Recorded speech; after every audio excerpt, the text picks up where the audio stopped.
So hopefully I could be able to finish on time. If you have your Bibles with you, please open your Bible to the book of Hebrews, chapter 3, and we will read only verse 12. Would you please stand with me, please? Hebrews chapter 3, verse 12. The Bible says, the Word of God says, "Take heed, brethren, lest there be in any of you an evil heart of unbelief in departing from the living God." Thank you, Lord, for this time that we could come before your presence to worship you, to learn from your word, Lord.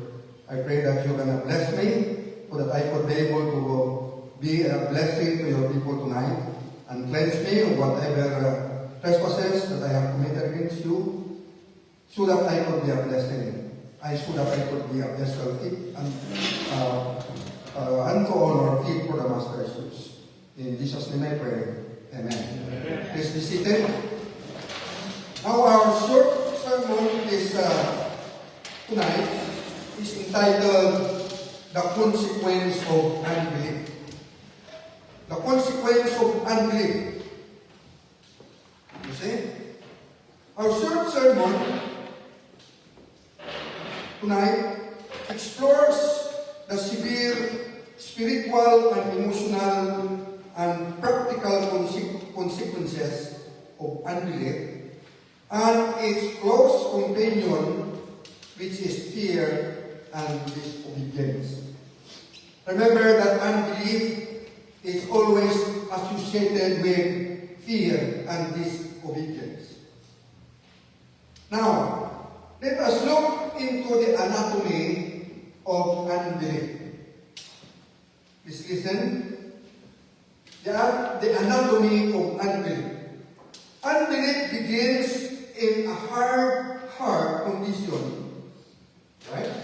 It begins in a hard heart condition. Unbelief is unwilling to trust God's goodness and ability despite of evidence. Alright? Unwilling to trust God's goodness and ability despite of evidence. The Bible says in Hebrews 12 verse 13 that unbelief is evil.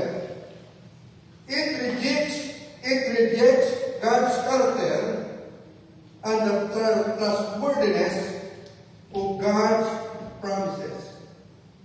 Right? All sinful fears fundamentally related in lack of faith. Lack of faith in God's presence and God's power. See? So all sinful fear fundamentally related to lack of faith in God's presence and in God's power. When you entertain unbelief, it will trap you. Remember this. When you entertain unbelief, it will trap you. It will make you stuck. You cannot move forward. Especially in your relationship with God. You see? If you entertain unbelief, you will rationalize sin. Okay? You will rationalize sin if you entertain unbelief. Unbelief will make you believe. Alright? That you can handle your life better than God. That's what unbelief can do to you. Right? So unbelief is very destructive. It makes you to focus on your own limitations rather than or instead to what God can do for you. So what is the consequence of unbelief? Number one, the consequence of unbelief, you will miss out God's best for you. Right? Remember that. Unbelief will make you miss out what God's goodness that is prepared for you. Remember the wilderness experience of the Israelites, right? This is the most severe consequence of unbelief. Missing the blessing that God had prepared for you. The Israelites, because of their unbelief and fear of God's and fear of giants in Canaan, were sentenced to wander and die in the wilderness. We know that. We know that. That because of unbelief, they were not able to claim the land which is flowing with milk and honey. The best land that God had prepared for them. You see? So unbelief limits God's works in our lives. Because of unbelief, we limit God's work in our lives. It prevents God to do wonder, right, in our lives. That's what unbelief can do. That's the consequence, and what more. Number two, the consequence of unbelief: spiritual hardening and separation. Unbelief makes your heart hard, right? And it will separate you from God. Alright, okay? Unbelief acts as a drift away from the living God, resulting into a hardened heart. It causes believers to lose their sense of direction and peace. You know, unbelief will cause us to lose our sense of direction and peace. Do you agree with that? Amen. Alright? Remember, my brother in the Lord, 40 years. 40 years of hopelessness, confusion, right? And grief, and even death caused Israel because of unbelief. You see? So persistent, willful unbelief keeps people from what? From repenting of their sin. Right? Because of unbelief, it will keep you repenting of your sin, and eventually you will be judged by God. And that's what we have seen in the lives of the Israelites before. You see? And number three, powerlessness and distress. Unbelief keeps us weak. It keeps us weak and full of anxiety.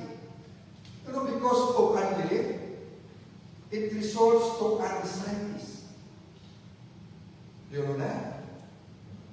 That's why there are many people who suffer this stress, right? Nervous breakdown. It is always rooted to unbelief. You see?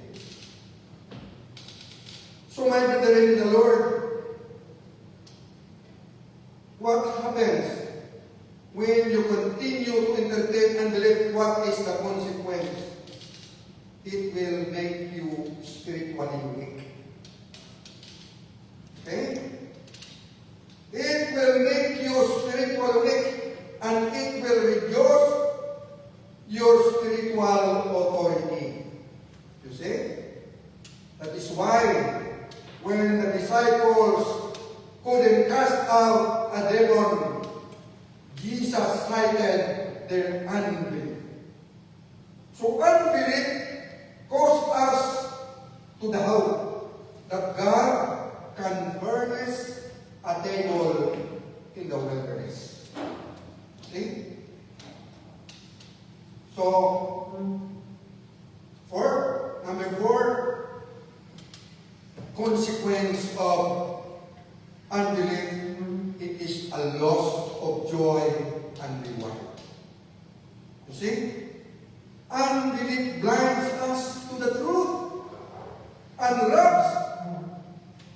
of our own spiritual inheritance. You see? It wastes a lifetime of potential, turning days into vanity and trouble. You see? That's what unbelief can do to you. It will lead you to vanity. Your life will be useless. You lost your potential. You see? And you lost your purpose in life. So, the last is this. How could we be able to overcome unbelief and fear? Number one, I have only 3 here. Number one, fear on the Word of God. Now listen. Faith, remember this. Faith is strengthened by constant intake of the Scripture. Right? Faith is strengthened by constant feeding of the Word of God.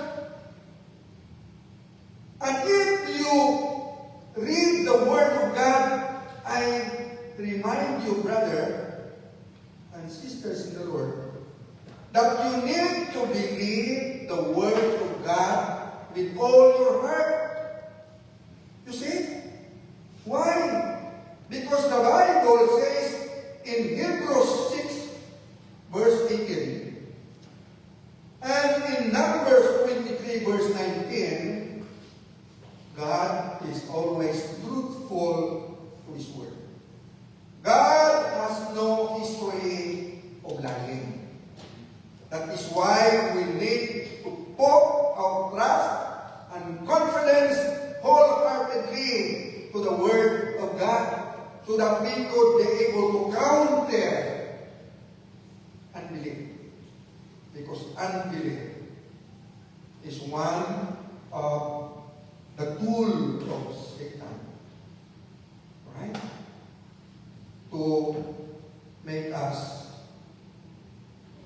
what we call this unuseful for the Lord, unfruitful in our Christian life. You see? So feed the Word constantly, with the Word of God constantly, and believe it with all your heart. And then secondly, pray it. When you pray, pray with expectation. It's different. It's one thing to pray, but it's another thing to pray with expectation, right? You see? So we must move from doubt, from a prayer of doubt. That is why we need to ask God, Lord, help me of my unbelief. Mark 9:24. Right? And lastly, my brethren in the Lord, okay, actively trust. Alright? Replace anxiety with the promises of God. Okay? In Isaiah chapter 41, verse 10, this is very, very familiar verse to us, and it says, fear not, for I am with thee. Actively trust the presence of God every time. He is with you every time. That is why in your meditation this afternoon it says, casting all your cares upon Him, for He cares for you. Amen. There is no time in history that God doesn't care for us. That is why He is inviting us to cast your unbelief, your cares, whatever cares you have. What are the giants in your heart right now that cause you to doubt God's promises to you? Cast it to the Lord. Cast it off by prayer. Because He promised, cast your burden. Because what He says, He cares.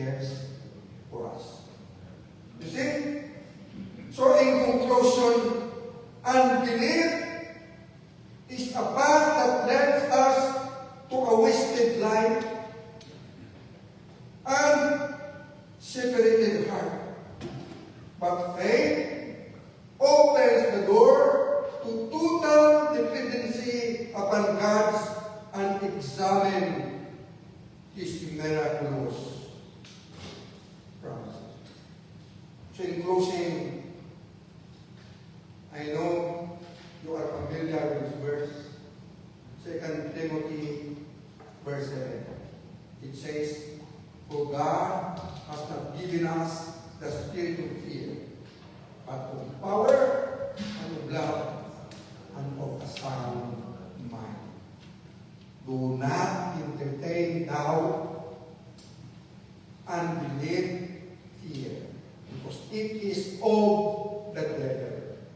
God has not given us the spirit of fear, but of sound mind and love. We have a God in heaven who always looks for us. Alright? Remember that. And that God is always with us. His presence is always with us.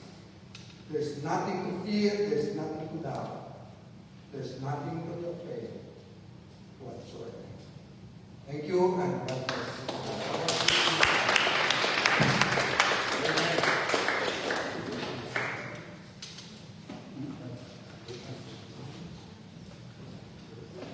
Thank you, Pastor Oliver, and you guys up. We're on the dot of timing. Praise the Lord.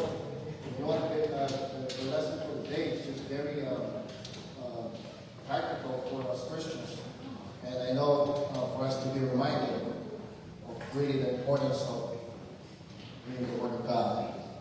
So great reminder for us, and I hope that we can apply it in our life. Amen. Amen. So folks, it's already August, and I'm so excited that, I don't know about you, if you're, it's almost fall. It's cold, but enjoy the summer. Enjoy the summer, and all right, perfect timing. I really appreciate that you guys are here. And I hope that you guys can come back next week. Let's try to invite more people. Also want to remind you, our anniversary for Bridge will be October 8th. Alright? Invite people to come. And I know it'll be a blessing for that day. It'll be our 2nd year anniversary. Okay, so we will be having a potluck again, alright? October 8th. So that's 2 months. 2 months from, what's today? 6? So 2 months. And please be in prayer for that. Pray for the speaker, of course, and pray for the people that you will invite. And just try to invite people that you can. Like today, I was putting gas. This guy came up to me. He's asking for gas. I'm like, okay, no problem. So, and then after that, I gave him a Bible tract. But promise me, you read this Bible tract, all right? And I hope he can come here one of these Thursdays as well to church. No, there's always an opportunity to witness to people, and you don't know who that people is, who that person is who will share the Word of God with. That's why it's always to have with you Bible tracts. Amen. All right. Okay. Well, let me pray, and we will be dismissed. Okay. Perfect timing. All right. Let's pray. Dear Heavenly Father, thank you so much, dear God, for today. Thank you, Lord, for the message that we hear today. Just bless everyone here today, Lord. And I pray for the people that cannot make it tonight. I pray, Lord, that you just be with them today. Lord, we love you, we trust you, and we honor you in everything that you do for us. Thank you so much. Just bless this time tonight. In Jesus' name, amen. Okay, you're dismissed. See you next week.